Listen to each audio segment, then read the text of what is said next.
شروع اللہ کا نام لے کر جو بڑا مہربان نہایت رحم والا ہے۔ السلام علیکم سامعین محترم، امید ہے آپ سب لوگ خیر و عافیت سے ہوں گے۔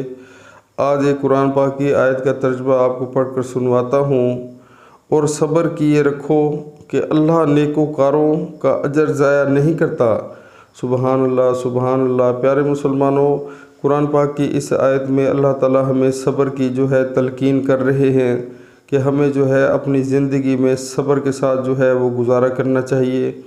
ہمیں اللہ تعالیٰ جس بھی حال میں رکھے ہمیں الحمدللہ پڑھنا چاہیے اور اللہ کا شکر ادا کرنا چاہیے، اور اپنے سے جو نیچے والے انسان ہیں ہمیں ان کو چیک کرنا چاہیے کہ ان کی وہ کس طرح زندگی ہے اور ہماری کس طرح زندگی ہے۔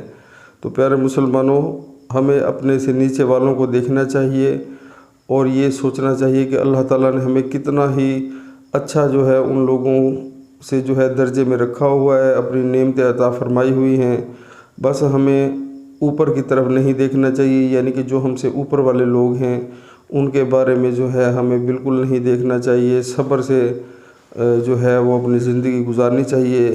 یہ جو بڑی بڑی کوٹھیاں، کاریں، محل، یہ سب کچھ مال و دولت، ان کو دیکھ کر دل میں حسرت بالکل نہ پیدا کرو، اس سے وہ شیطان ہمیں ورغلا دیتا ہے۔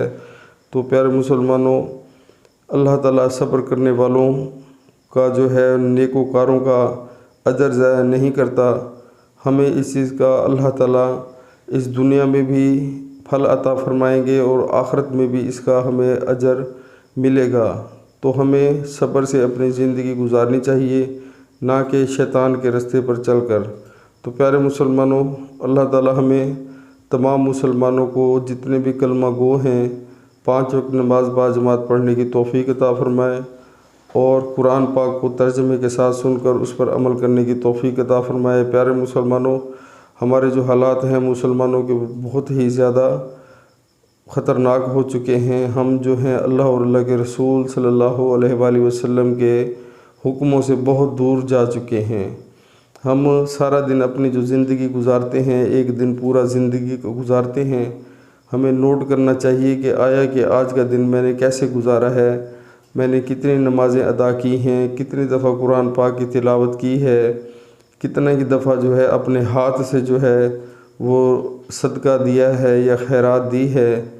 تو پیارے مسلمانوں، اسی طرح ہمیں اپنی زندگی کے سارے دنوں پر غور و فکر کرنی چاہیے۔ آج اللہ تعالیٰ نے ہمیں صحت اور تندرستی عطا فرمائی ہے، اس چیز کا فائدہ اٹھانا چاہیے، سجدے کرنے چاہیے، یعنی کہ نماز پڑھنی چاہیے اور قرآن پاک پڑھنا چاہیے۔ انشاءاللہ اسی میں ہماری صلاح ہے اور فلاح ہے، عمل کریں، بہت فائدہ ہوگا۔ السلام علیکم۔